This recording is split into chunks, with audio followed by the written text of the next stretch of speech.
to go back to something you said. You mentioned you'd always aspired to American black culture. I think, when you first were named to host the Daily Show, everyone goes and looks up your entire history, and some black Americans were critical of kind of your comedy as it relates toward black Americans. They said that you either played on negative stereotypes or you questioned their authenticity as people of African descent. I want to get back to you. I will eventually get to the root of that comedy, but I want to ask you, as someone who was living in South Africa, what was your perception of black Americans, and how has it changed over time living here now? Wow, that's interesting. Growing up in South Africa, my perception of black Americans was always, it was a perception that was created by movies and TV and music. And music played a big role in that. I always saw these people who they were just the coolest cool that you could imagine. It was everything from watching Boys in the Hood to the sitcom Martin, to whether it was Tupac and Biggie and Puff. You were watching these people, these black people who existed in a way that I had never seen before. They seemed to command respect in their world beyond just who they were, but also like how they made people around them feel and seem. Like there was a coolness attached to what they were doing that was really powerful. And I mean, that's one of the reasons that it permeated South Africa. I know I wasn't the only young black person growing up in South Africa who identified with this. You were like, that's a piece of me. I can be that. I can be that guy driving the Benz. I can be that guy living in a mansion. I can be that guy living a great life, wearing gold chains. Like it was aspirational. It was aspirational beyond the circumstances that the people found themselves in. And so that was my identity. It was one that was limited, and it was stereotypical of one experience, and that's all I knew, and that was all I needed to know in a way. Yeah. And what was the perception of black Americans in terms of I guess their connection to Africa? Because I remember my first time I went to Africa was South Africa a couple of years ago, and when I arrived, I literally wanted to kiss the ground, because I feel like everyone from the diaspora, it's like you go to Africa and it's like, oh, I'm home, it's what it feels like. But quickly as I walked around, as people saw me, I could quickly tell that they could tell right away that I was not from the continent. Right. I'm curious, as far as the authenticity of black people to Africa, I mean, what did you make of that, I guess? Well, I think the mistake I made early on, and it's one that I was always bound to make because I had no direct information, was I didn't understand why black Americans would aspire to Africa. I didn't understand why black Americans were like, yo, the motherland, I got to get out there. I didn't understand that. I was like, but why? So you guys are living an amazing life. You're wearing Timberlands and you're driving G-Wagons. Why would you want to come here? I honestly didn't understand it. So in many ways, I know I wasn't the only African way. I found it hilarious. I was like, it's funny because you don't realize how many black Americans have been robbed of a place they believe is their home and a culture and a story. You take that for granted. I come from a place where I can rattle off the history of my family without flinching. I can tell you about my ancestors. I can tell you about my culture. I can tell you why I do certain things because of the blood that is within me, and that's something that you don't ever think of. I never thought of that. And so whenever we would hear that, as myself and my friends would hear black Americans saying that, or they'd come and they'd be like, oh man, I'm gonna kiss the ground, I'm home, baby, I'm home. And you'd be like, this is the funniest thing I've ever seen in my life. And then you understand beneath that funny, the pain that's attached to it. And then you understand why people want to connect with the story, because they've been robbed of that story. And as you learn and as you read through the history of slavery and America and the slave trade as a whole, you come to realize how much you took for granted something that you never even thought of as a privilege, and that is knowing your story. Yeah, that's great. I want to talk a little bit about that approach to comedy, and talk about it's a very divisive time, to say the least, especially when it comes to issues of race. Talk about humor, and how do you use that to maybe balance the playing field a little bit? Well, it's trial and error. Comedy is one of those formats where it's all about context. I always say to people, I go, a joke is always limited to the relationship you have with your audience. And it doesn't matter if you're a comedian or just somebody telling a joke to your friend.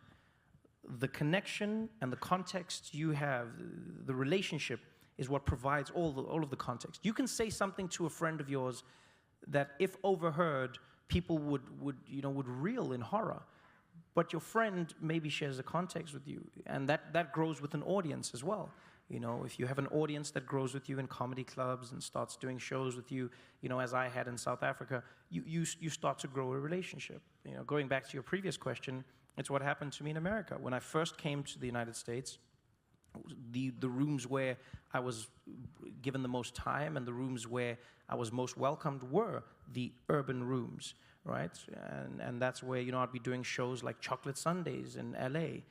I would be going out and I'd be performing, in Baltimore. I'd be doing shows that were predominantly black. And so I found my relationship to the audience was one that was contextualized by my perception of African Americans and their perception of Africa. And I played within that world, and I played with those stereotypes, breaking them down, turning them on their head, twisting it around.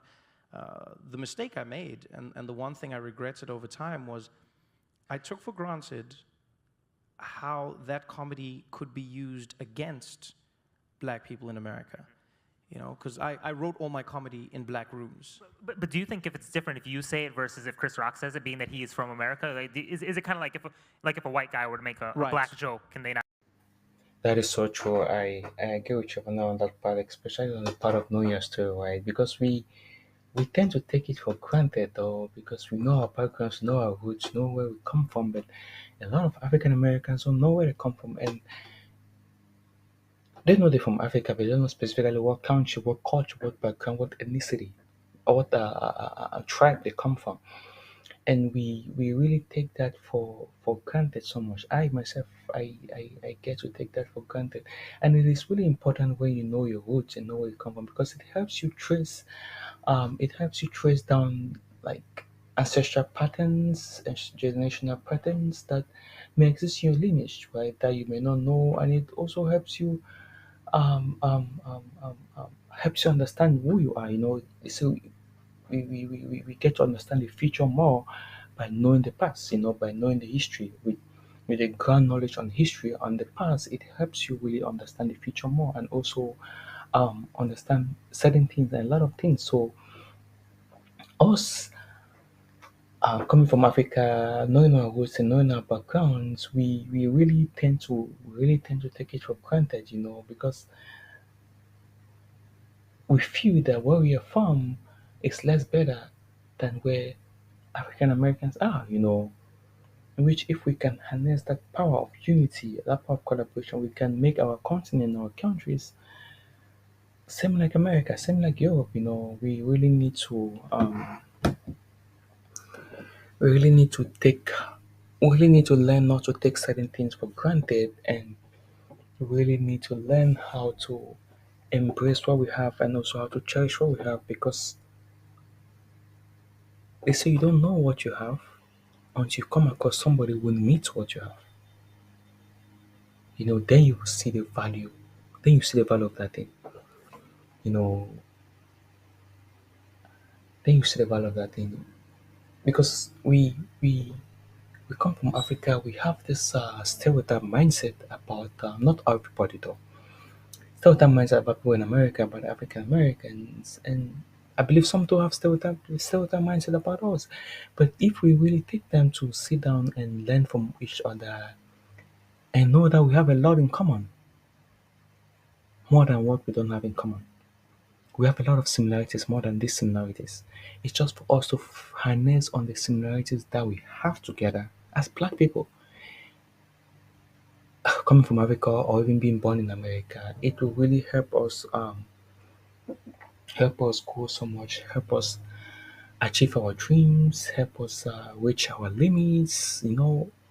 And if we can learn how not to speak down on one another, it will really help so much. It will help bring up the black race ahead, because we really have this tendency of speaking down on each other so much, finding pleasure when we see one another going downward or not doing well. We tend to be very excited, we tend to be very happy when we see our brothers and sisters going down, suffering. Like, take for example, with the PDD case, you know, who are those against him? Heavily black people. You see a lot of white people talking about against him? No. Doesn't give a crap, they don't really care about it. We really need to learn how to uplift one another, learn how to be joyful, learn how to be happy when we see each other grow, and not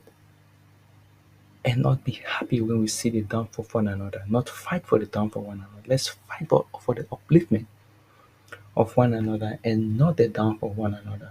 Because if we keep fighting for the downfall of one another, how do we expect other races of people to treat us? Like cities, they'll be like cities black people, what they care about is only killing what each other, bringing down one another.